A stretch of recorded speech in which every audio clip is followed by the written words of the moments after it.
Hello and welcome to our little film. We're standing outside the Howard Arms, a wonderful pub in Roker and very much still trading. However, it doesn't actually feature in our little vignette here because we're going to talk about 7 pubs, although we could have talked about many, from around Sunderland, which are no longer with us. You may well remember them.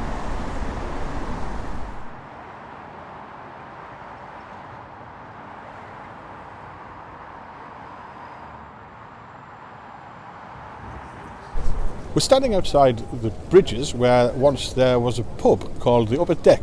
It was an architectural gem, much in keeping with the multi-storey car park that then stood next to it. I remember it mainly, it was an S&N house, Scottish and Newcastle, and on a Saturday afternoon, long before I was old enough to drink, the inmates would stand outside, layering at passers-by from the skywalk and tipping the occasional tot of beer onto their heads. Great days. The pubs closed in those days at 3 o'clock, which for the management of the Upper Deck was probably a very good thing on a Saturday.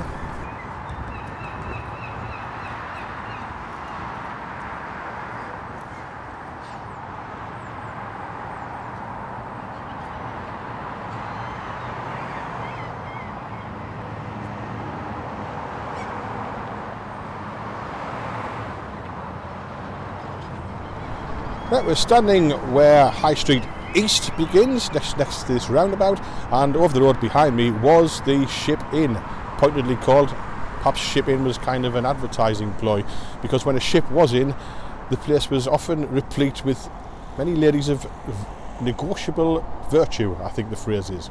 Pretty much on the same roundabout, we have what was the Bridge Hotel. It's now offices. Got a bit of a history to it, and it's the only one of our 7 pubs that's actually still standing as a building, although not as a pub. The current occupants have kept the frontage of the Bridge Hotel as was, and they make no bones about what it used to be.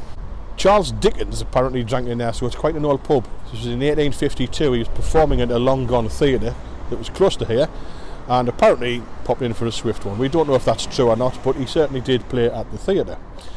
As the years went by, the pub pretty much deteriorated, and to be honest, in the 1990s when I went in once or twice, it was quite frankly a bit smelly. It smelled like a pet shop.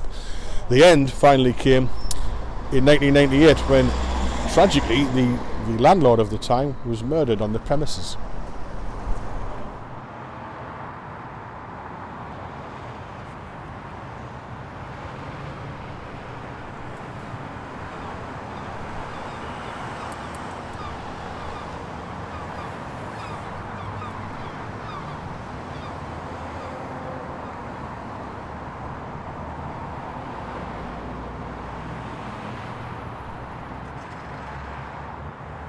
Most of you are probably aware that Vaux Brewery stood behind me, more or less, exactly over the road.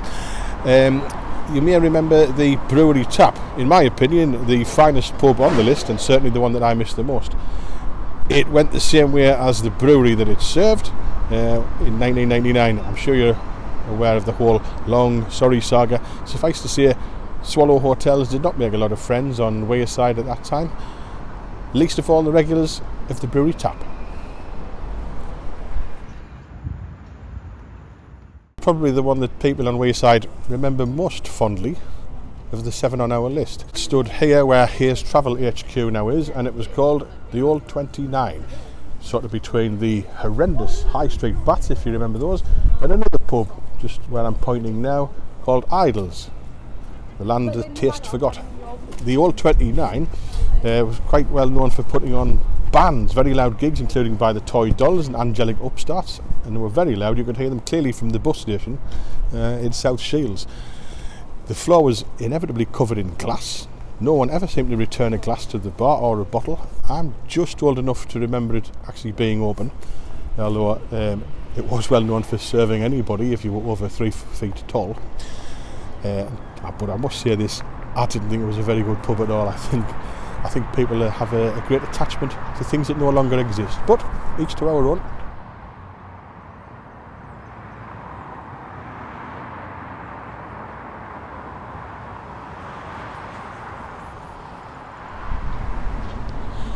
We're now standing in Roker, outside, over the road indeed, from what was the Red Lion pub which stood here for many years. It was a particularly thriving concern when Sunderland were at home, particularly in the Roker Park days. Indeed, it got very busy. I used to stand outside it myself as a youngster. My dad would say, "Wait outside this pub, I'll be back in 2 hours." And I did that while everyone passing pinched my chips. The Stadium of Light opened in 1997, and thought that would be a boon for the Red Lion because it's even closer. However, it was not to be. It closed down in around 2010 and was demolished the year after. Even in its last days, topless barmaids in the upstairs could not save it.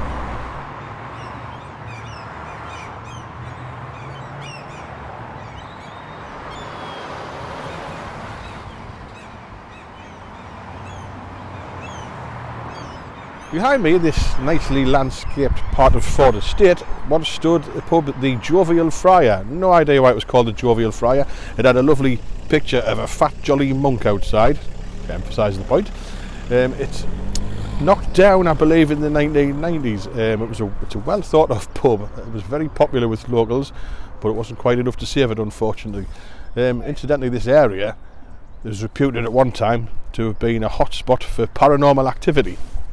Quite obviously it wasn't, but it's a nice story. The house behind me was actually a police house at one time, which must have been in favour of the landlord of the pub. And straight ahead of me was what a lot of Ford Estate people remember as being Milburn's and newsagents. The Jovial Friar itself looked much like an ordinary house, but on the side of it, around about where I'm standing here, was an off-licence. Very popular it was too. Well, we hope you've enjoyed our little pub crawl of inns gone past. If there's any that you think we've missed, and there are many that we have, and you have a bit of information on them, why not get in touch? Or, if there's any you feel are particularly awful, that would also be interesting. You know where we are, Sunderland Echo. Thank you.